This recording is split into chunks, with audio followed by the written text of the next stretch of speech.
Hello, you are most welcome, ladies and gentlemen, to Real Impartation Moment on Tuesday Night Anatomy with Daniel Okwan. Today's section, I want to quickly run through some histological bits regarding some select endocrine organs. Remember that these endocrine organs will be very important in producing hormones. And these hormones will be very important chemical messengers, yes, regulating various, physiological processes that occur inside the human body. And so, without much ado, let's set the ball rolling, looking at the histological perspective regarding this endocrine organs or systems histology. So, just by giving you a small overview, by the way, if you've not watched the video on the glands that I've done, please go and visit those videos to get better understanding regarding the subject matter. Now, what we know is that epithelial tissues are doing two main things. They either line ventral body cavities or outer body cavities as well as their orifices. Then, of course, they may also form what you call glands.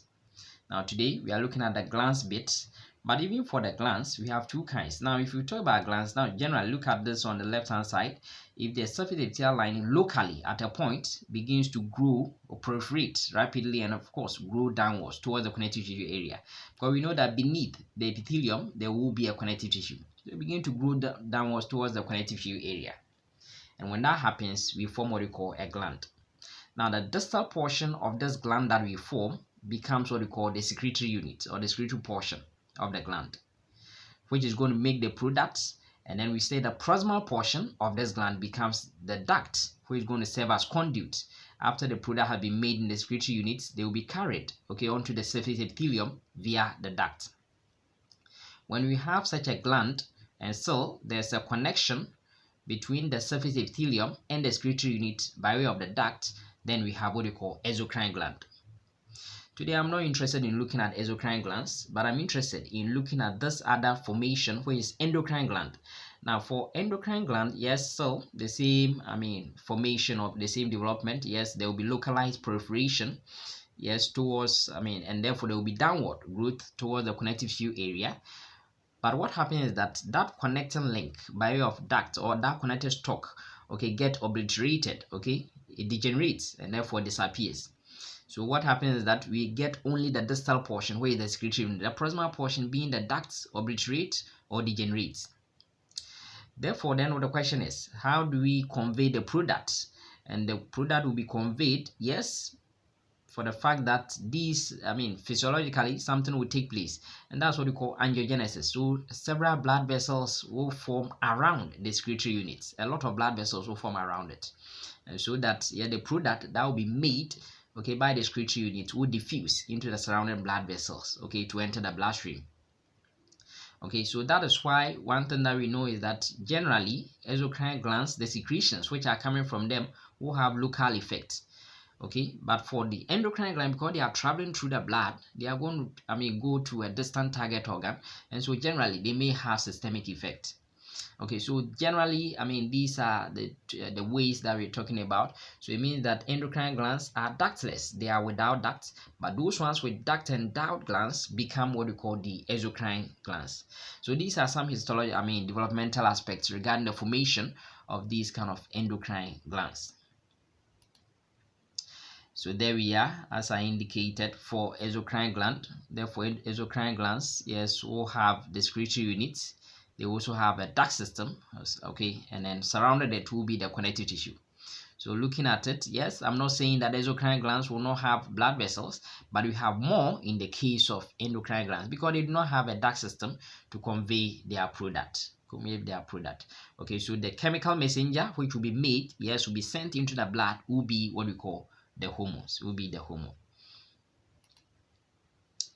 So just by way of telling you, yes, hormones, as we know, they represent what we call the chemical messengers, which are released, by one part or by an endocrine gland into what we call the bloodstream to generally affect a distant target, organ or cell or tissue. So that's one thing that you have to know. And for that, organ or cell or tissue to respond, it should bear what we call receptors, to receive them, so that it causes that kind of cascade of physiological events, taking place within it. Now, those of you, yes, who have not watched the video that I've done on introductory bits to neuroanatomy or to the nervous system, please go and watch that video where I looked at the distinction between, the endocrine system and of course the nervous system. And one thing that is very striking that we know is that for endocrine system, because they are going to release hormones, what happens is that, yes, I mean, their response, it's, let me say, it takes quite a long time.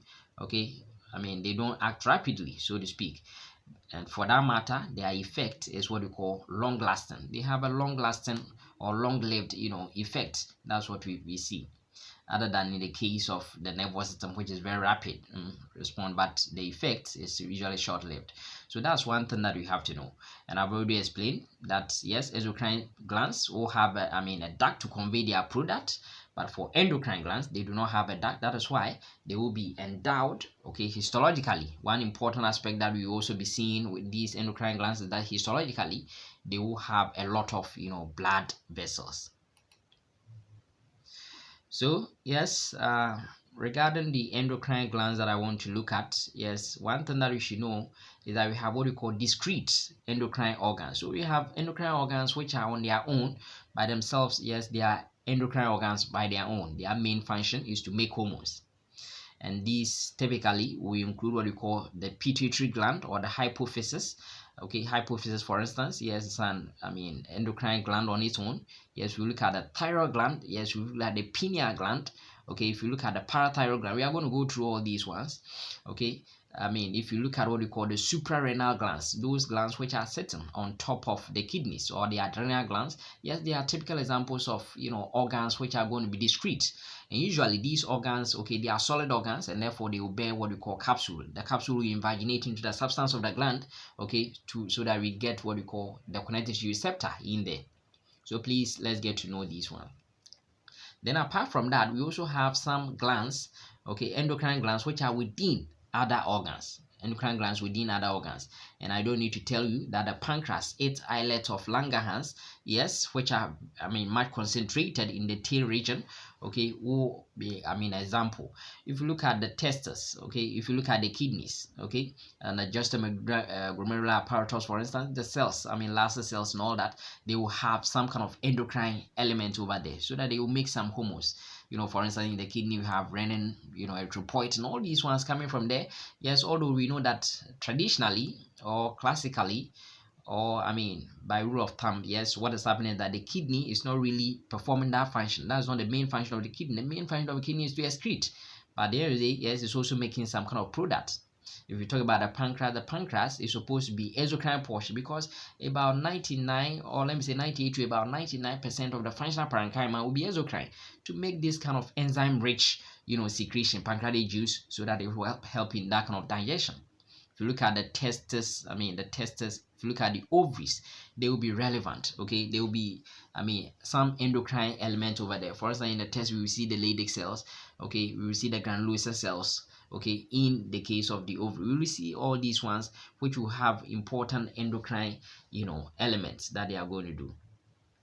So even if you look at even the placenta, in the developing embryo, yes, it's going to be there. If you look at, for instance, in the gastrointestinal tract, yes, you see something we call the enteroendocrine cells, which are unicellular cells, which are going to make this kind of hormone-like products like motilin, like secretin, like gastrin. So let's move on, and then of course look at what I have for you today. Now, one thing is that hormone production, is physiologically regulated. Yes, we don't need hypersecretion of these hormones, neither do we need hyposecretion of. So there should be equilibrium, there should be a balance regarding, and therefore we have some control mechanisms. Now, the important control mechanism is what we call the negative feedback control mechanism. Okay, say that, for instance, let me just use this one as an example. Now, we will get to know that the hypothalamus will be very important. Now, I'm calling the hypothalamus the first endocrine gland, so to speak, because this hypothalamus will make some hormones. We call them releasing hormones. Okay, some will be inhibitory, but mainly releasing hormones coming from the hypothalamus. Okay, we'll have to stimulate what we call the anterior pituitary gland. Okay, so releasing hormones, okay, coming from hypothalamus, will have to stimulate the anterior pituitary gland. And the anterior pituitary gland will have to also so it means that the pituitary gland becomes the second endocrine organ I'm talking about. And then of course this anterior pituitary gland will also release some hormones, okay, to also stimulate a third endocrine gland. In this case, I'm looking at what you call the thyroid gland.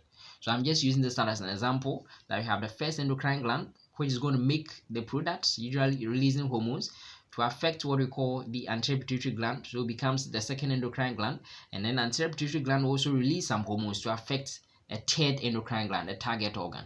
And that one, yes, in this case we are using the thyroid gland. Okay, so this is what we are looking at, so that this thyroid gland or the third endocrine gland also makes a product. Now one thing is that if this organ has made enough of its product, for instance in this case it's going to make what we call T3 and T4, that's triiodotyrosine, and of course thyroxine, then what happens is that that product will go all the way to inhibit what we call the hypothalamus as well as the anterior pituitary, so that they stop bringing in what we call, for instance, the thyroid releasing hormone from a hypothalamus, or of course let's say thyroid stimulating hormone coming from what we call the anterior pituitary gland. So this is how, you know, tightly this kind of release of hormones, okay, are actually regulated in a negative feedback, you know, loop or mechanism.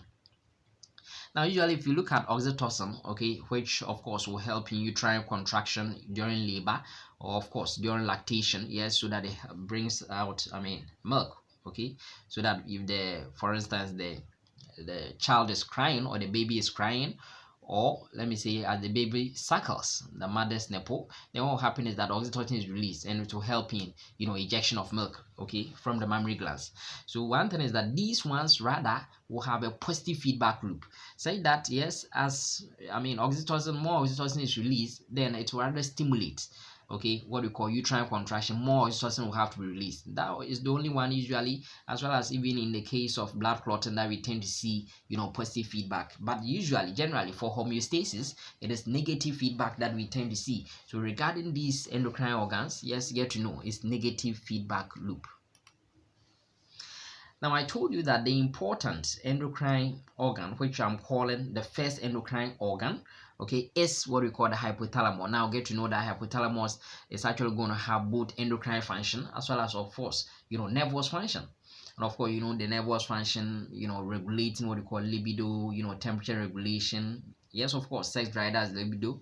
You know, even birth, you know, tests, hunger. Yes, some of these things will be controlled by, of course, the hypothalamus. But one thing is that as far as the endocrine aspect is concerned, this hypothalamus will be making two groups of hormones. Okay, so two groups of hormones will be made by the hypothalamus. Now, over here in this area, we have some two nuclei in the hypothalamus. We have what we call the supraoptic nucleus, as well as, of course, you know, paraventricular nucleus. So supraoptic and then paraventricular nucleus. They will make these kind of hormones, and these hormones, okay, are what we call the oxytocin and, of course, antidiuretic hormone or adrenal vasopressin. Now those hormones which will be made by these nuclei, yes, supraoptic nuclei and then paraventricular nuclei, yes, will have to travel all the way into what we call the posterior pituitary gland. Okay, so it means that yes, this oxytocin and, of course, antidiuretic hormones, although they are made in the hypothalamus, they are not stored there. They are rather stored in what we call the posterior pituitary gland. And from there, yes, through this, plexus of blood vessels, it will get into what we call systemic, you know, circulation when we need them. Okay, so for instance, you know that oxytocin will be very important in uterine contractions during labor, as well as, of course, okay, during lactation, as the baby is crying, then more oxytocin is released. Okay, then apart from that, as the baby suckles, okay, the mother's nipple, to help in ejection of milk. Then for antidiuretic hormone or vasopressin or adrenal vasopressin specifically, then that one will be very important as far as, yes, reabsorption of more water from, of course, you know, the tubular fluid, okay, in what we call the kidney tubules are concerned. So for instance, they will stimulate the distal convoluted tubules and, of course, the collecting duct to reabsorb more water from the destined, you know, urine, so to speak, or from the glomerular filtrate. So that is, you know, one thing that we find. So in such a case, more aquaporins are created in, of course, you know, the distal convoluted tubules and, of course, the collecting duct, okay, to do that. Now, on the other hand, this, other portion of the hypothalamus will be making something we call releasing hormones or inhibitory hormones. Now, there are some nuclei over there. So we have what we call, the dorsal, medial nucleus. Okay. We also have what we call the ventromedial nucleus, and of course the infundibular nucleus. So these nuclei over here will be making what we call releasing hormones. So I'm going to talk about those ones. Yes, TRH, GnRH. Yes, CRH. Okay, I will be, look at those things, growth hormone, releasing hormone, all those ones will be made over here, and then they will be carried. Okay, so we go through, it goes through what we call one plexus. Okay, these products, they are stored over here. They are stored in the hypothalamus, all right. But when we need them, they are going to actually act on what we call the anterior pituitary gland. And so they will travel through what we call the primary capillary plexus. Okay. So we have something we call the portal hypertension, which of course we can talk about, portal hypothalamic pituitary, plexus. Okay. So there's the primary capillary plexus that we find over here, which are connected by some veins. Okay. So that's what we find. And then from there, it will travel all the way into what we call, to stimulate what we call, the anterior pituitary gland to make what we call the corresponding hormone, the stimulating hormone, so to speak. So for instance, yes, the hormones which will be made by, of course, the anterior pituitary will have to travel into systemic circulation via what we call the secondary capillary, plexus, secondary capillary plexus. So you can see there's an artery, over here where is the superior hypophyseal artery, and of course you also have the inferior hypophyseal artery. So the inferior hypophyseal artery, yes, is to the posterior pituitary, okay, area. Then of course the superior hypophyseal, yes, going to, of course, the area of the anterior pituitary, gland. So that is what I want you to actually know. If it is inhibitory hormones which are coming, then of course it will inhibit the secretion of various hormones by the anterior pituitary. Then of course, if it is stimulatory hormones, it will stimulate it to make that kind of product. Okay, so that is what we are going to actually see.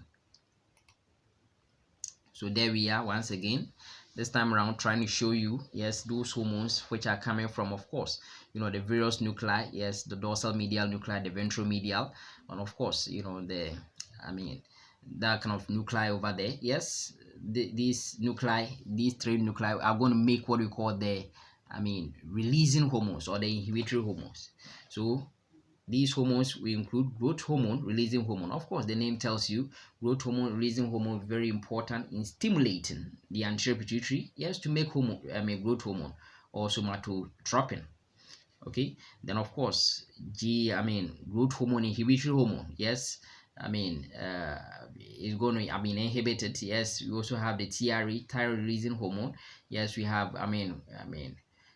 thyroid releasing hormone will stimulate, of course, the anterior pituitary to make thyroid stimulating hormone. Then of course, yes, we also have the growth hormone releasing hormone. Yes, it's also going to be very important, yes, of course, making this kind of growth hormone. Okay, so that yes, it's going to gonadotropin releasing hormone. Okay, so over here we have corticotropin releasing hormone. So CRH is corticotropin releasing hormone. So that one is going to stimulate the anterior pituitary to secrete what they call adrenal corticotropic hormone. And of course, GnRH, growth hormone, gonadotropin releasing hormone, will have to stimulate the anterior pituitary to make either FSH or LH. So we look at those ones. So these hormones, okay, coming from the anterior pituitary, yes, okay, through, of course, the secondary capillary plexus that I said. So the primary capillary plexus, so the hypophyseal portal system, okay, that portal system, so that we have the primary, okay, plexus, so that these releasing hormones will have to travel over here so that they will affect the anterior pituitary, and of course through the secondary capillary plexus, okay, the corresponding hormones, either growth hormone, thyroid stimulating hormone, adrenal corticotropic hormone, follicle stimulating hormone, luteinizing hormone in females, or you can call it interstitial cell stimulating hormones in males, yes, prolactin, yes, all these ones could come, okay, from this kind of anterior pituitary through, of course, the secondary capillary plexus. Okay, so that is what you have to know over here. Now, One thing is that we begin with the master gland. Now, you see, it's a bit of controversial. Why are we rather calling the anterior pituitary the master gland? Although, yes, it is, I mean, its influence, it receives some kind of influence from what we call the hypothalamus. But of course, yes, it's going to make a lot of hormones to affect, some third endocrine organ, so to speak. So, this is the anterior pituitary gland, or this is the pituitary gland generally. We are having two areas anatomically. We are going to have what we call the anterior pituitary gland. And this anterior pituitary gland, an important part, very important, is the pars distalis. So we are going to see it histologically more often. We tend to show the pars distalis. Then of course, we also have the pars tubularis. Okay, so these ones. And then of course, there's an intermediate area, which of course we also added to the anterior pituitary being pars intermedia. So that's the intermediate portion. Then we also have the posterior pituitary. For the posterior pituitary, we have what we call mainly pars nervosa. Then we also have what we call the infundibular stalk. Okay, so we have pars nervosa, infundibular stalk, as well as of course the median, eminence. So these are those things that you have to know about these ones. So mainly, what are we saying? The anterior pituitary, otherwise known as adenohypophysis. So the anterior pituitary is also called adenohypophysis, and then histologically, or structurally, we are going to have three parts. The main part being the pars distalis, yes, also pars tubularis, okay, tubularis, and of course pars intermedia, or the intermediate zone, which of course it is rudimentary, so to speak, or it is less developed in the case of humans. Then, of course, the posterior pituitary, yes, we also call the posterior pituitary neurohypophysis, because an important component of it, yes, will be the pars nervosa, and then, of course, we also have the infundibular stalk as well as the median eminence. So these are the the two main parts of the pituitary gland, or the hypophysis. So adenohypophysis, and of course, neurohypophysis. And of course, you know that the pituitary gland was sitting in the hypophyseal fossa in the sella turcica, or the sphenoid bone, the body of the sphenoid. That's where we find it. So histologically, what are we seeing? So looking at it, this is showing you a slide of the anterior pituitary gland. And if you look at the slide of the anterior pituitary gland, we see three main cell types over there. Under routine histological staining and the light microscopy, you see three main cells over there. But generally, these cells, are arranged in an irregular course, okay, in an irregular manner. So they form cores which are irregularly disposed. And then in between them, we have some kind of blood vessels over there. In between them, we have some kind of blood vessels over there. Okay, so those blood vessels represent what we call the fenestrated, sinusoids. Okay, so they are fenestrated sinusoids over there. But as I indicated, these irregular cores that we are seeing over here, we have three kinds of cells. Okay, or let me generally say that we have two kinds of cells, and I'll explain why we have three. Now, one of those cells pick up the stain quite intensely. Now, those ones which pick up the stain. Now, when I'm talking about the stain, I'm looking at the cytoplasm, not the nucleus. The nuclei will automatically pick up the stain, but I'm looking at the cytoplasm. If the cytoplasm is, picking up the stain quite intensely, then we call it, a chromophil. A chromophil. On the other hand, if the cytoplasm is pale, okay, not picking up the stain quite intensely, as in the case of this, okay, it's pale. The cytoplasm is pale. Then it becomes what we call a chromophobe. Okay, a chromophobe. So we have two main cell types over there.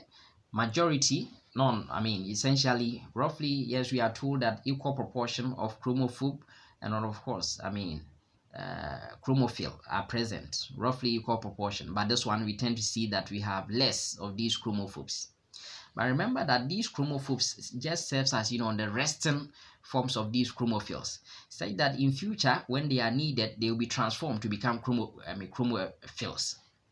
Now, these chromophils, based on their staining reaction, okay, with either, the acid part of the stain or the basic part of the stain, we may have what we call basophil and acidophil.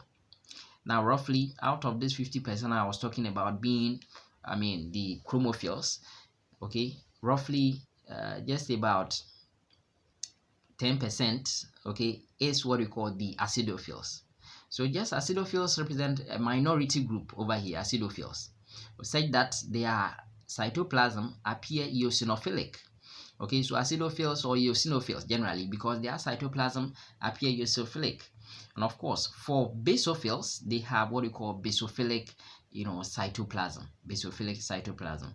Now we will get to know that majority of the areas rather, acidophil, we have more acidophils. Now you can see we have a lot of the acidophils, okay, generally compared to the basophils. So just about 10% are actually the basophils, and about 40% out of this 50, yes, majority being what we call acidophils. But surprisingly, in terms of the hormones which are made by the acidophils or basophils, which I'm going to go through them, yes, just 2 of them are coming from the acidophils. And then 4 of them are coming from what we call the basophils. Now, this one I'm trying to show you the pars distalis. Okay, so the adrenal hypophysis or the anterior pituitary, I'm interested in actually the pars distalis. So it's actually making what we call 6 hormones. Out of these 6 hormones, yes, 2 of them, okay, are actually coming from the acidophils, which represent the majority group, more of the chromophils. So growth hormone or somatotropin is coming, and that's why the cells, specifically if you use some special stains, we're able to segregate and tell that yes, the acidophils, we have those ones which are going to make the growth hormone, okay, or somatotropin, okay. So those ones will be called somatotropes. So somatotropes will be of the acidophils, okay, will be making what we call growth hormone. And then of course mammotrope, okay, so mammotropes will also be important in making what we call prolactin, okay, or we can say lactotrope, okay, so making that kind of prolactin over here. And then for basophils, yes, we have what we call thyroid stimulating hormones. Some of them are going to make thyroid stimulating hormones, so there will be thyrotropes, okay, so we see those ones. Then we also have those basophils that are going to make what we call adrenal corticotropin hormone, okay, so those ones will be called adrenotropes. So we will see, corticotropes, actually corticotropes, you will see those ones, corticotropes. And then FSH, follicle stimulating hormone, and then LH will be gonadotropes, okay, so gonadotrope, gonads, they are going to stimulate the gonads, either the male gonad being the testis or the female gonad being the ovary. Now I've told you that these chromophobes, okay, they are more or less like undifferentiated forms of these kind of chromophils, and we are going to see them. So histologically, if you want to look at the anterior pituitary adrenal hypophysis, specifically what we call the pars distalis, then we are going to see anastomosis, irregular course in there. And of course, I told you that yes, they are solid organs, so there will be connective tissue in there. Within the connective tissue, we have what they call sinusoids, okay, so that blood vessels are around, because histologically we want to see that there are 2 cell types that we find them based on their stain intensity. Those ones which fear the stain, their cytoplasm appear pale, they are the chromophobes. And then those ones which are going to pick up the stain, they are what we call chromophils, they love the stain. So chromo has to do with color. But then of course, those ones which are going to have an eosinophilic or pinkish cytoplasm, because they are picking up the acidic stain, will be called acidophilic or acidophils. And then those ones, or we can also call them eosinophils, because they are picking up the stain, eosin, okay, and the H&E, eosin. Then for the basophils, they are picking up the basic stain, in this case hematoxin, say that their cytoplasm appears basic, or in that manner. So please get to know that. So in a closer look, yes, this pale cytoplasm, I said that we are not describing the respiratory nuclei by the cytoplasm. So the cytoplasm appears pale, chromophobe. The cytoplasm over here appears pinkish, and therefore it is what we call an acidophil. And then this one appears bluish or bluey black. Those ones will be what we call the basophils. So if you use some kind of special stains to look at them closely, okay, for instance using trichrome stain, okay, so that we can see the differences in, of course, whether being an acidophil or basophil, then we can see that yes, let's look at the colors. In this case, we see this is the chromophobe, okay, the CH is the chromophobe, and those ones will have pale cytoplasm, as we've already indicated, okay, so that's what we are going to see.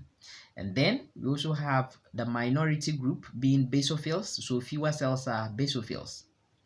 So basophils, because I mean we said that cytoplasm will be basic, and for basophils, yes, we have those ones which are going to be gonadotropes. Okay, gonadotropes, we are going to see them. So we're looking at the various colors that we've demonstrated over here using the trichrome stain. We are saying that uh, we are going to see, for instance, the basophils will either stain blue or purple, and then we are going to see, the gonadotropes, which will make either FSH or LH, thyrotropes, okay, which will make thyroid stimulating hormone, of course, corticotropes, okay, which will make, of course, ACTH, adrenal corticotropic, hormone. Then for acidophils, we said that that's majority of these, chromophils, but it's just making only two hormones. So there are two main cell types that we are going to see there. They will be what we call somatotropes and of course mammotropes or lactotropes, as I've already indicated. Then we said that yes, for phoops, they will serve as more or less stem cells or undifferentiated cells, so to speak, so that they will make these kind of hormones. Now, one thing that you should know about these ones is that follicle stimulating hormone, the name tells you follicle stimulating hormone, it's going to help in folliculogenesis and of course oogenesis. Let me say gametogenesis, so to speak. In the case of females, yes, oogenesis. In case of males, yes, gametogenesis. Then, of course, for luteinizing hormone or LH, yes, LH will be, in females is LH. LH surge is very important in ovulation, and it's also very important in formation of something we call corpus luteum, the remnant of the Graafian follicle after ovulation organized into a temporary endocrine structure known as corpus luteum. Okay, that one is under the candidacy of LH.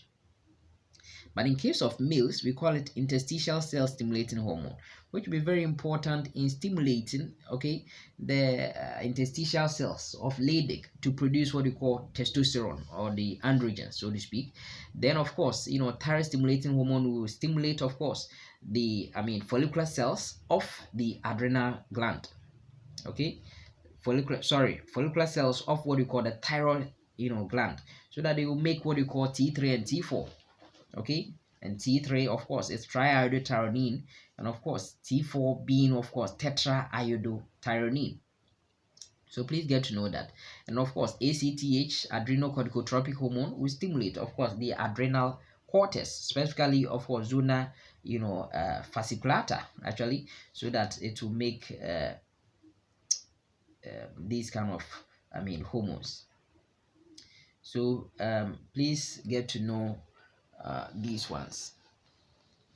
Then we also have what we call prolactin. Yes, prolactin is going to make, it's going to stimulate, of course, the breast to make this kind of breast milk. And of course, growth hormone or GH, okay, also called somatotropin, will help in growth of an individual. So it's very important that we understand these things. Now, the next one that we also want to look at is look at the posterior pituitary gland. Now, the posterior pituitary gland, yes, I've indicated that is otherwise known as neurohypophysis. Now, over here, yes, what we tend to see is that there are some cells, yes, which are isolated over there. The main cells over there, which are the supporting cells, we call them, they are special glial cells or supporting cells. Okay, yes, this kind of pituitary gland, yes, is situated in the head and neck, in the head area, therefore of course within the brain, and therefore the main glial cells over here, okay, cell, we call it pituocyte. So we have pituocytes, yes, all these cells are pituocytes, so they are the supporting cells over there. And of course, showing you that it's an endocrine organ or gland, you can see a lot of capillaries, fenestrated capillaries in there. Now, one thing is that the bulk of this, posterior pituitary, we see some, axons, which are coming from what we saw, the supraoptic and of course paraventricular nuclei of the hypothalamus that we saw. Okay, so we form something we call, what we call the, so we see a lot of axons. Can you see them? These are the axons that we are talking about, axons. But then again, we also find these, granule-like structures over here, which we are calling them herring bodies. Okay, so herring bodies are nothing but storage sites of what we call neurosecretory materials. Okay, in this, posterior pituitary, specifically, I'm talking about the pars nervosa. Okay, so that is what I'm looking at, so that they give this kind of grayish, brown appearance. Okay, so please get to know that. And I've already indicated that the posterior pituitary will be very important in, of course, making releasing hormones to affect what we call the anterior pituitary, or they are going to make oxytocin and of course ADH, which I already explained, okay, to be stored in what we call the posterior pituitary gland. So one thing that we are looking at both of them. We are looking at the anterior pituitary and of course the posterior pituitary, and there's an intermediate zone which we said pars intermedia. Now, one thing that you have to know is that this pars intermedia is responsible for secreting what we call melanocyte stimulating hormone. And usually it will consist of, yes, mainly basophils. Okay, basophils are what we are going to see, yes, over here. But remember that in humans it is rudimentary. Yes, it's quite reduced. Okay, usually we tend to see that it's having this kind of colloid schist vesicles that we find over here. Okay, so it's quite reduced in actually humans. Okay, so please get to know that. So this is what I want you to actually know. Mainly the cells over there will be basophils. Then the next gland that we look at, yes, is actually located below, of course, the splenium, okay, of the corpus callosum. Then that is the pineal gland, or the third eye, so to speak. Now please visit the video that I've done on the introduction to neuroanatomy so that you get some of these things. Okay, please get to know that. Now the pituitary gland will be very important, and one thing that we find, you see, these ones also have these kind of glial cells. Okay, so it has those kind of supporting cells over there, and it's having these kind of cells over there which are polyhedral, so to speak. Over here, these ones represent what we call the pinealocyte. So we have pinealocytes over here, and of course we also have these kind of supporting cells being the glial cells. Then I don't need to tell you, because it's endocrine in nature, you can see a lot of these blood vessels, but these ones we don't see any neuron, we don't see nerve fibers in there. This one we don't see. Again, we are not going to see this kind of herring bodies over there. That is what we call the pineal gland, or we also call it the epiphysis, and it's very important in secreting this hormone, or these pinealocytes will be very important in secreting what we call melatonin, and melatonin will be maximally secreted at night, okay, to help in that kind of, so that one gets will have to sleep at night because of the high levels of what we call melatonin secreted by, of course, these pinealocytes. Okay, so one thing is that during the daytime, yes, its secretion rate goes down. Okay, so that's the pinealocyte secreting this kind of melatonin, and therefore, because it's helping in sleeping and wake cycle, we say that it maintains what we call circadian rhythm. Okay, so please get to know that. Again, it also modulates, okay, the onset of puberty or reproductive development. Yes, it's very important in doing that. It modulates the onset of puberty or reproductive development. That is the pineal gland. But there's another thing that we see in pineal glands, which I have to show you, are these granules that we find over here, which consist of deposits of calcium or phosphorus or let me say carbonates, okay, ions or salts, which form this kind of multilaminar, these kind of corpuscles that we find over here. These things are what we call corpora arenacea. Now remember that in the prostate gland we saw corpora amylacea, and those ones were the prostatic concretions. These ones are rather corpora arenacea, and these corpora arenacea are what we colloquially refer to it, or to them, as what we call brain sand. Okay, brain sand, very important. Now this brain sand is histologically very important, because once we see brain sand, then we know we are looking at the pineal gland. It is also, relevant to, of course, the radiographers, yes, because in radiology, yes, it also guides them which areas, which landmarks they are, okay, regarding whenever they are looking at the head, of course, the brain. Okay, so that is the pineal gland, having the cells. We said those cells are the pinealocyte, with the glial cell, the supporting cells being present.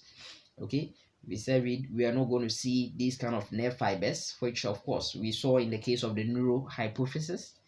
Okay, and of course we also did not see herring bodies. So that is the pineal gland.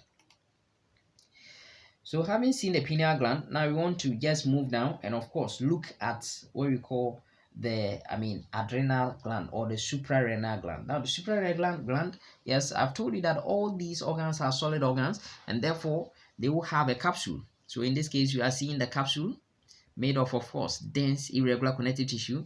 We said the capsule will vaginate, will grow into, of course, the substance of the gland so that we can get different areas. Okay, now one thing is that because beneath the capsule we have what we call a cortex, okay, all the way. Now the cortex is having three histologically distinct zones. So this is the cortex, and then we have the inner medulla. And it is very easy to actually figure out this one very well, because over here just below, now you can also see that histologically you are going to see something like a lot of blood vessels in there. Yes, of course, it makes sense, even the suprarenal gland, but as far as arterial supply is concerned, it's having that we have the suprarenal artery, superior renal, middle, and of course inferior suprarenal arteries. So it's highly vascularized. Yes, because it's an endocrine gland. So what we see is that beneath, okay, the capsule, we find the first layer of the cortex, and this first layer of the cortex is relatively thin, and again it is deeply stained. Okay, relatively deeply stained. This is what we call the zona glomerulosa, and so I have a mnemonic for it. That's GFR. We have zona glomerulosa of the cortex, then we go to zona fasciculata, and then zona reticularis. So GFR, glomerulosa, fasciculata, which is quite substantial in thickness, and of course you go to reticularis. So GFR. So the G, okay, now all these ones, they are showing course. Okay, they are showing course, but in the case of what we call the zona glomerulosa, yes, although they are deeply stained, the cells are deeply stained, they are showing the sort of arch, okay, or they show some kind of curvature. So as it has been magnified over here, the cells in the zona glomerulosa, they kind of arch, okay, and they are arranged as rounded clusters, as you can see over here, rounded clusters, and they will be separated. Okay, so over here you may see that they will be separated by, of course, thin connective tissues. So there will be some small connective tissues penetrating them. Okay, but they are arching, although they are in course, they are arching to form this kind of clusters, okay, which of course will be separated by, of course, this kind of thin connective tissue.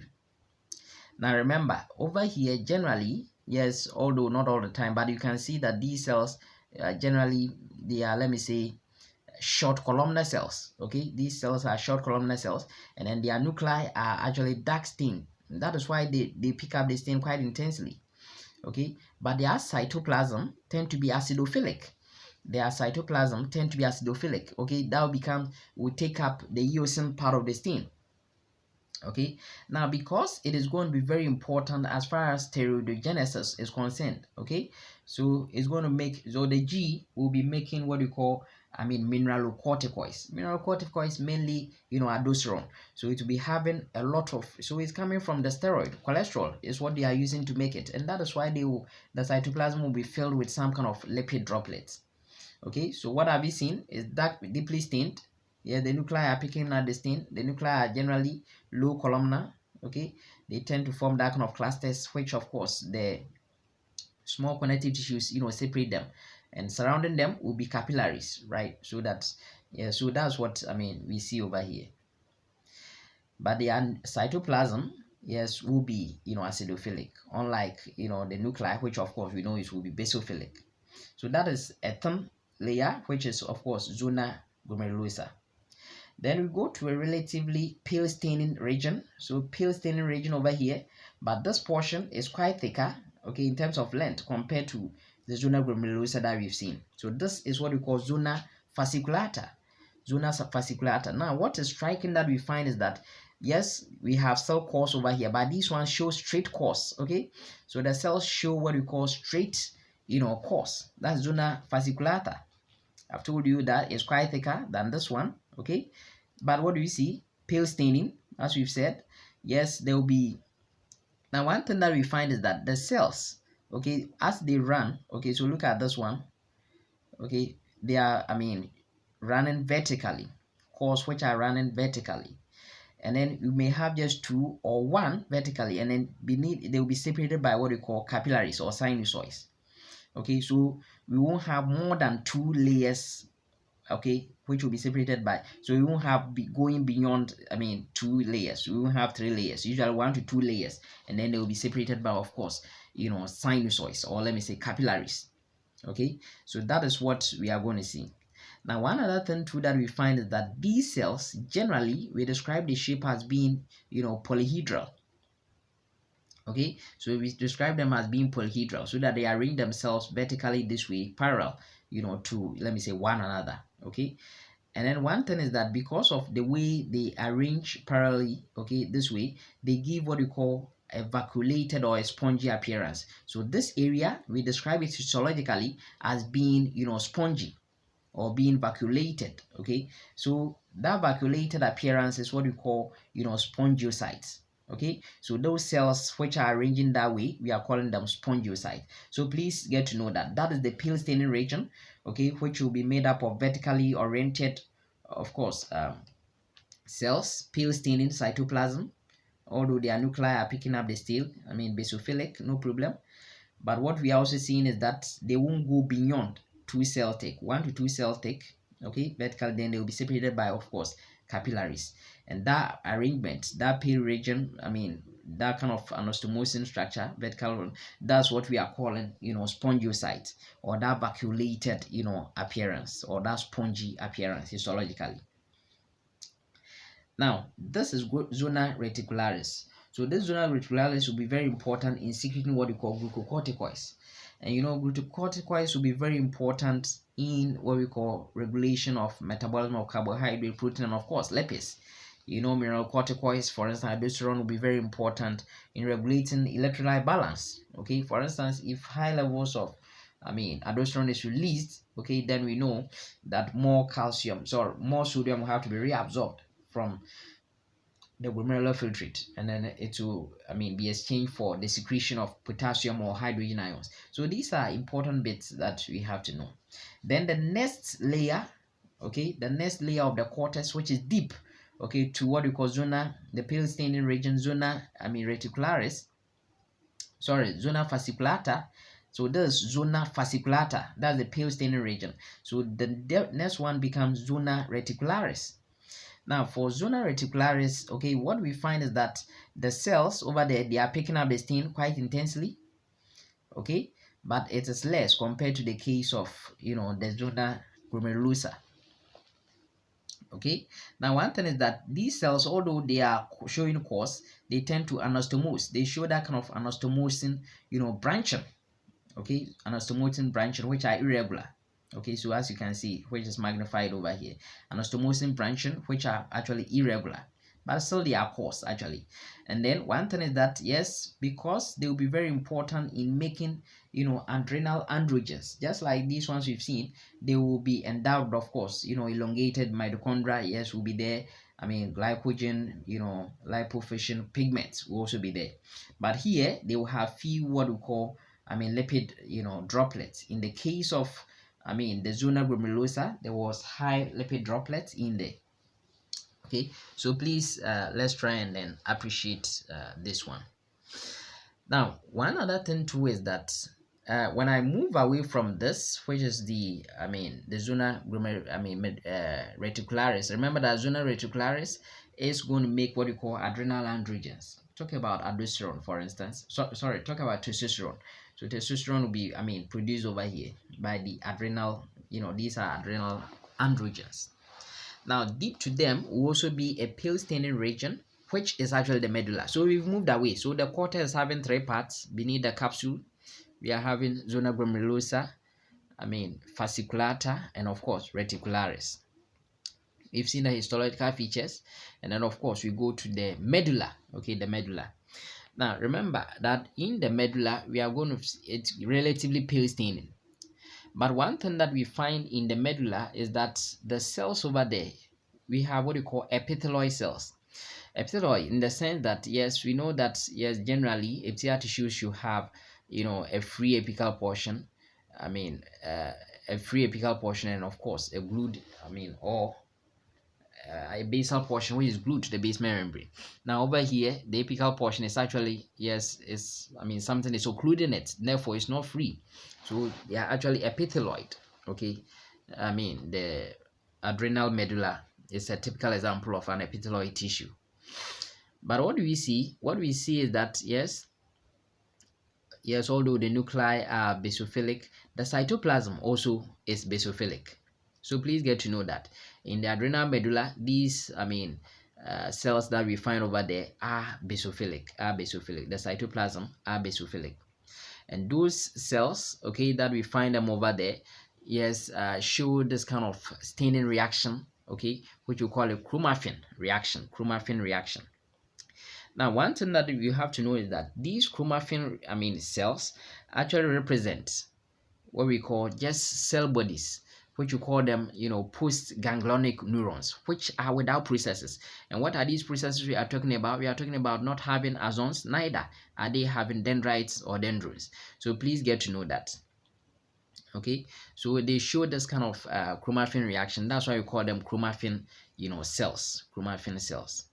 Okay, so that is what you have to know. And you can see numerous blood vessels trying to demonstrate that it is indeed an endocrine gland. Now remember, these chromaffin cells which I'm talking about, okay, are actually derived from what we call the neural crest cells. Okay, neural crest cells, we will see those ones.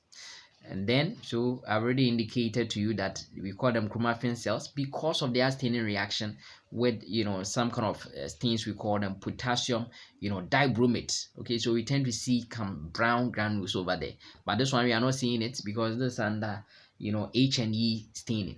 That's what we see. So histologically, these are the things. Yes, we have the capsule invaginating into the substance of the gland, giving us, of course, this connective tissue septi. Okay, there are small connective tissues also invaginating it. Then we said that we have from beneath the cortex, we have what we call the zona glomerulosa. Okay, quite thick stain. They are all showing cause, quite thick stain. It's picking up the stain quite intensely. Then of course we also have what we call, but they kind of show this kind of arching nature. Okay, so that yes, around them we also have their traversed by some blood vessels. And then we also said that yes, you are going to have what you call this kind of acidic cytoplasm or basophilic cytoplasm. In the case of what we call the zona fasciculata, zona fasciculata shows this vacuolated or spongy appearance, pale staining region, okay, with about 1 to 2 cell thick, okay, which are going to be separated by, of course, capillaries. Then we also seen yes that of the zona reticularis, which is also deep stained. Okay, but what we find over here is that it shows that kind of branching anastomotic cells that we find over there with actually basophilic cytoplasm, Okay, so that is what I want you to actually know. That's what I want you to know. So, and of course, we've also seen these kind of postganglionic neurons, which are forming the chromaffin cells, okay, in the adrenal medulla. Remember that adrenal medulla will be very important in secreting what they call catecholamines. Yes, namely, mainly adrenaline to work in the 3 F's, fight, flight, and flee. So get to know that. And we said that we are calling those cells chromaffin cells because of their staining reaction with potassium dibromate, giving that kind of brown granules in there. So one thing is that if there is actually talking about the hypocortisolism. So cortisol is actually coming from what we call zona reticularis. Zona fasciculata. Zona fasciculata is giving us the cortisol. So if there's hyposecretion of cortisol, it leads to what we call Addison's disease. But when there's hypersecretion, it will lead to what we call the Cushingoid, syndrome.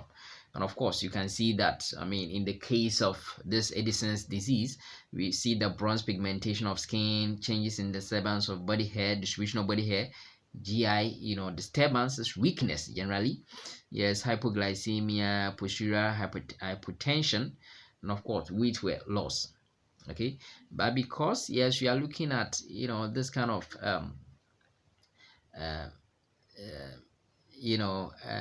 sorry, this one is actually coming from glomerulosa. So looking at this, look at this. Profound fatigue, dehydration, yes, vascular renal shunt disorders where there's decreased sodium in serum, and of course increase potassium. Yes, then the opposite will actually happen in the case of Cushing-Goy syndrome. There's that kind of moon phase, personality changes, yes, hyperglycemia, CNS instability. Okay, and of course, gynecomastia present with that kind of breast-like features. Yes, thin extremities. Yes, the limbs will be thin. Yes, GI disturbances with increased acidity. Okay, hyperacidity in the amenorrhea, hirsutism. Yeah, thin skin, of course, purple, striae, and of course bruises and petechiae. So these are some examples that we find. So remember, if there is hypersecretion of these kind of cortisol hormones, it will lead to what we call the Cushing syndrome. Then when there's hyposecretion, yes, it will lead to what we call Addison's disease. So hyposecretion of the cortisol, okay, hypocortisolism, okay, is Addison, and then hypercortisolism is Cushing's syndrome. So let's move on to our histology. Now, one other thing too is that I told you that some of these endocrine glands will be found in other glands, which are not necessarily endocrine in nature. And typical example is the pancreas. Now, the pancreas has about 1%, 1 to 2% of its functional parenchyma being made up of this pale staining, area, which is also showing this kind of, anastomosis, course. Okay, this kind of anastomosis course.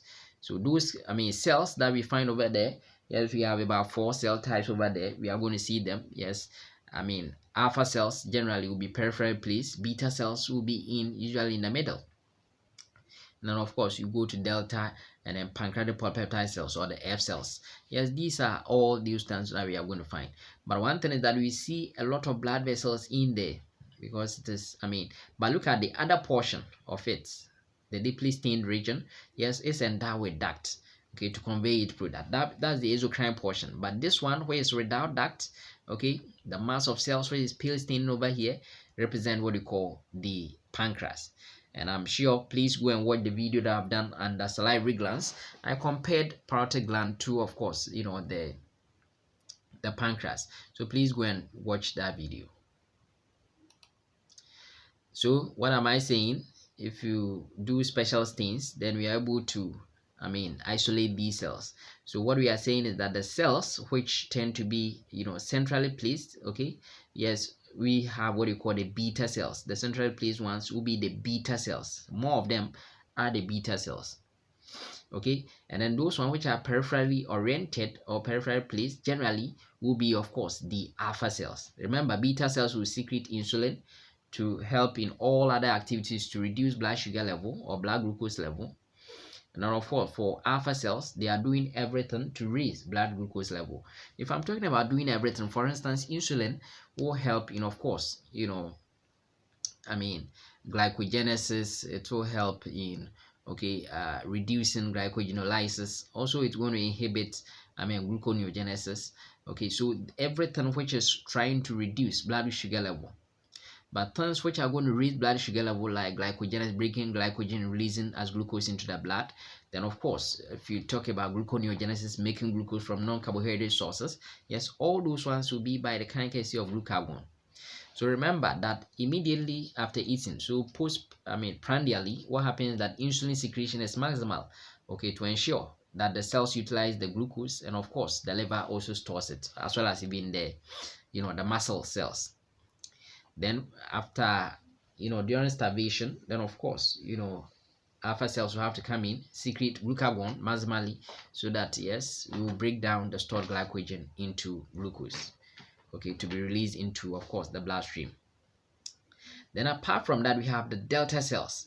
Okay, so the delta cells will be very important, as far as producing what we call somatostatin. This time, somatostatin, not somatotropin, somatostatin. And somatostatin will be very important in actually doing what we call the antagonizing, the secretion of both insulin and glucagon, or their actions, actually.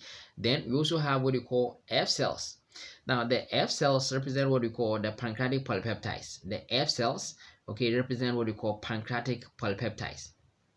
And these pancreatic polypeptides will be very important in actually producing this kind of secretion, okay, to inhibit what you call the pancreas, the exocrine secretion of the pancreas actually, so that the pancreas will not make this kind of enzyme rich product like the lipase, talk about the pancreatic amylase, okay, and what have you. So that is what is going to actually do.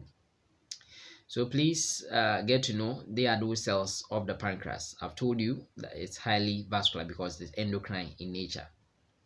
But let me just tell you that yes, the exocrine portion of the pancreas, you can see that they pick up the stain quite intensely, and that is why they will be only serous in nature. They don't have mucus, and that's why I compared it with what you call the parotid gland, because parotid gland will have also exclusively serous secretory units. It will have more intralobular duct and interlobular duct. Yes, similar thing, but the only thing is that yes, in the case, it's for the pancreas will have more interlobular than intralobular duct. Then again, it will also have this pale staining regions of mass of cells known as the islets or islands that we find them over there. Then the next gland that we want to look at, yes, lies in the anterior aspect of the neck, and that's the thyroid gland, okay, but it lies actually anterior to the trachea. Yes, as you can see, because we know over here this is the larynx, then the trachea continues, so it's going to lie anterior to the trachea, then it will lie actually inferior to, of course, the larynx. So that is what we find over there. Now generally we said that it's having two lobes, yes, right and left lobes, and they'll be connected by an isthmus, but sometimes there's a pyramidal lobe that we find over here projecting superiorly, okay. So that is what we find. Now this gland, one thing that it will be very important in doing is that yes, I've told you, yes, it's going to be a solid organ, so it will have a capsule, no problem. Dense irregular connective tissue which will invaginate the substance to divide it into what you call the various lobules. So it will extend septa, it will send septa into the gland, and of course with each of these lobules, okay, that we are going to find will have what you call follicles. I'm going to show you the follicles, okay. These things are the follicles. I'll give you a closer look at it.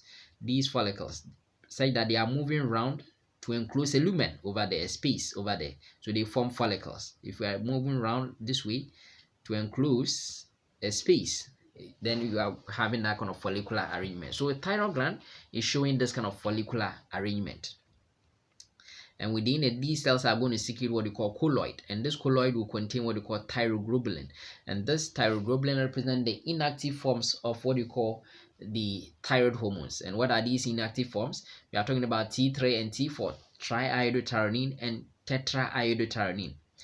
Let me be quick and tell you that yes, from scratch, okay, de novo, what we find is that more T4 or tetraiodothyronine is made compared to that of T3, but a biologically active form, okay, of thyroid hormone is actually T3, and that is why in peripheral tissues or organs, mainly the liver and the kidney, then these T4 will have to be converted to T3, so that it will help in regulating what we call the basal metabolic rate of the body.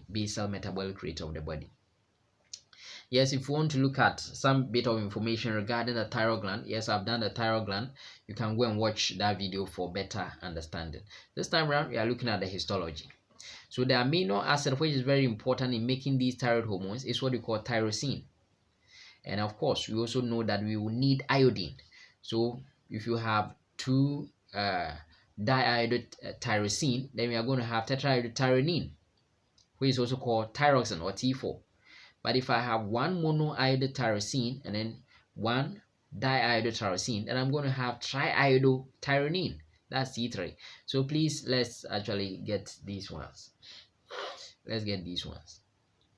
But we see some other cells which we call them parafollicular C cells or clear cells, so to speak. So those ones will actually be very important in secreting what we call calcitonin. And calcitonin, the name is tonic, so tones down blood calcium level, is going to reduce blood calcium level. So let me just show you again. Now one thing is that the epithelial lining, okay, of these follicular cells, okay, these cells which are moving around enclosing this lumen, this space which is filled by this colloid, which is eosinophilic or pinkish or acidophilic, okay, are generally simple cuboidal epithelium. But during hyposecretory phase, when the gland is inactive, it's not doing it, then they assume this kind of simple squamous epithelium. But even during hypersecretory phase, then they can even grow even taller to become columnar. So please let's actually understand these ones. Now, one thing is that adjacent, okay, so near these kind of follicular cells, adjacent around that area, we have these kind of cells over there, which are, pale staining cells. Okay, we call them parafollicular, C cells. They're actually polyhedral, okay, with oval eccentrical, okay, place nuclei. And of course, those ones will be very important. Okay, their granules in them will be very important in secreting what we call calcitonin, so that it reduces blood calcium level. Okay, calcitonin is very important in reducing blood. It means that it will inhibit osteoclast activity. Okay, it will reduce absorption of this kind of calcium, okay, into your blood. So these are some things that is going to actually do. So not only that, it also it will also actually inhibit reabsorption of calcium by, of course, the kidney tubules. So having seen the thyroid gland, then the next one we want to actually see, yes, is going to be what we call the parathyroid gland. Now in humans we have 4 parathyroid glands, and they are located at the posterior aspect of the thyroid gland. Okay, so parathyroid gland, yes, the main hormone is going to be the parathyroid hormone, and parathyroid hormone is going to work antagonistically to, of course, the thyroid, to calcitonin. So while calcitonin is reducing blood calcium level, parathyroid hormone secreted by the parathyroid gland will be actually, by the chief cells of parathyroid gland will be actually be reducing blood, calcium level. Yes, it's also a solid organ. It will have glands. It will have, blood vessels. Okay, so after all, it is what we call an endocrine gland. But let me just do a closer look and look at it. Now, there are 2 main cell types over there. There are 2 cell types. Yes, there will be connective tissue receptor. There will be blood vessels, because after all, it is an endocrine gland. But what we see is that there are 2 cell types over there. One cell, yes, with a very highly, let me say, large nuclei relatively, okay, and then the nuclei are basophilic, as you can see. But what we tend to see is that the cytoplasm, okay, is a little bit eosinophilic. The cytoplasm of these cells over here, which are numerous over there, is a bit eosinophilic. Okay, so we call these cells chief cells or the principal cells. Okay, chief cells or the principal cells. Remember, we saw that the principal cells in the case of the thyroid gland were those cells which were the follicular cells. Okay, in the case over here, they are still seeing the cause, okay, showing that kind of irregular nature and anastomosis nature. Okay, of course, over here, these cells are the chief cells, or what we call the principal cells. So these cells will be very important in producing what we call the parathyroid hormone. Then on the other hand, we have an area, these cells, the nuclei tend to be a bit reduced or a bit pycnotic. Then again, we have what we call much larger or recognized quite intensely eosinophilic cytoplasm. So these cells are what we call the oxyphil cells. Oxyphil cells.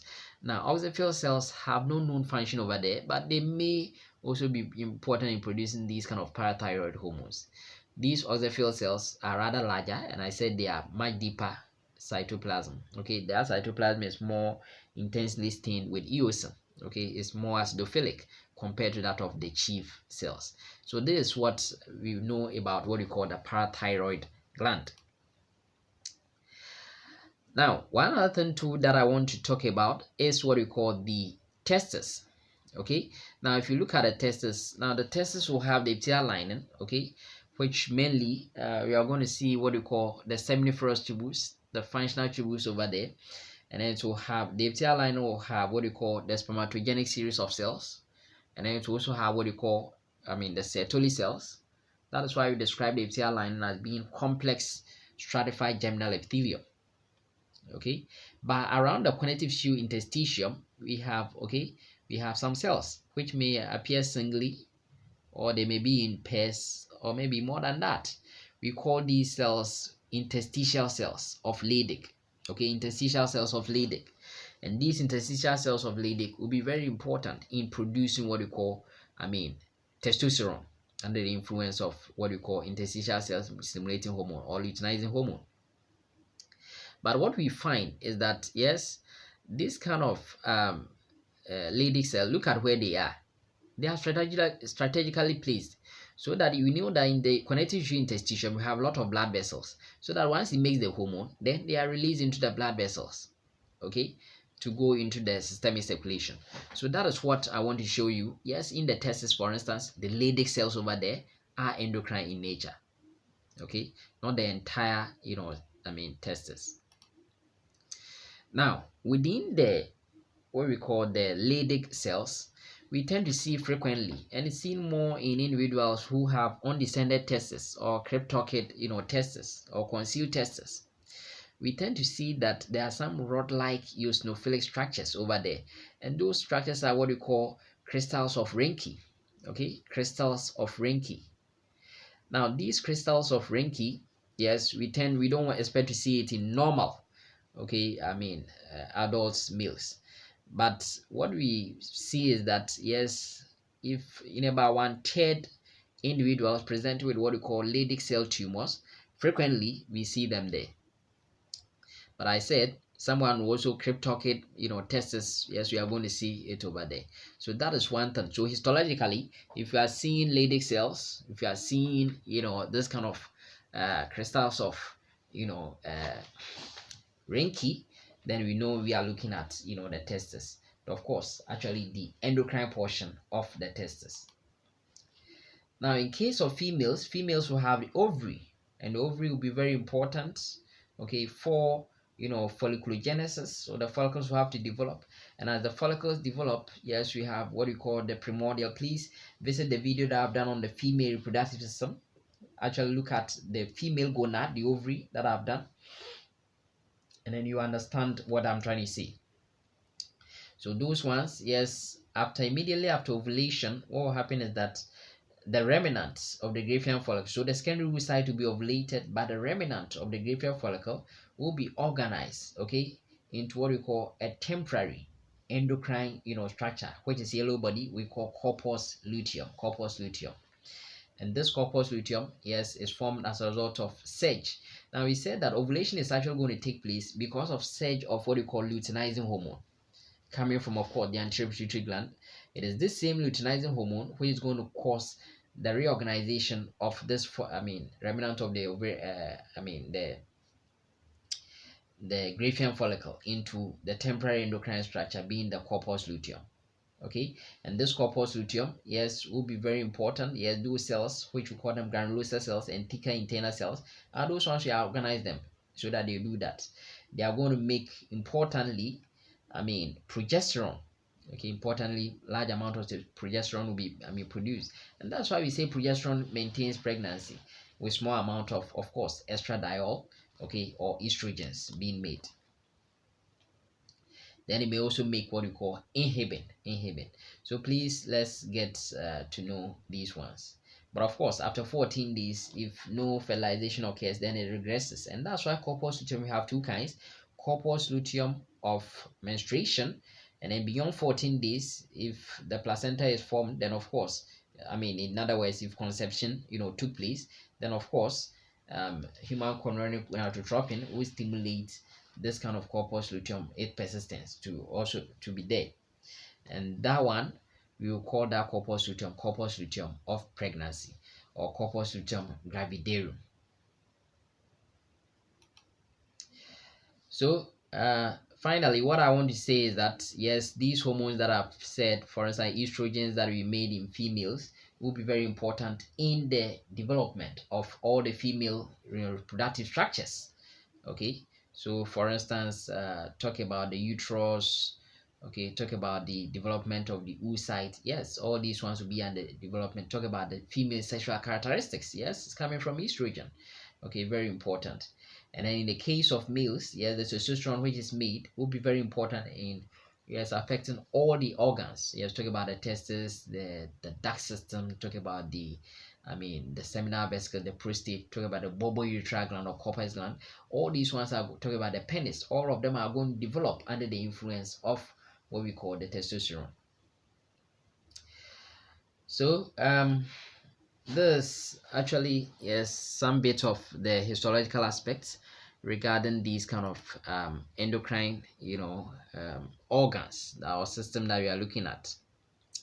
I'm so very grateful to you, and in this 1 year celebration on YouTube explaining the anatomical concepts, I'm going to do one video, okay, to actually mark this celebration. It's going to be a long celebration for me, and I'm going to do an important video which I think it will make anatomy even more practical to us than before.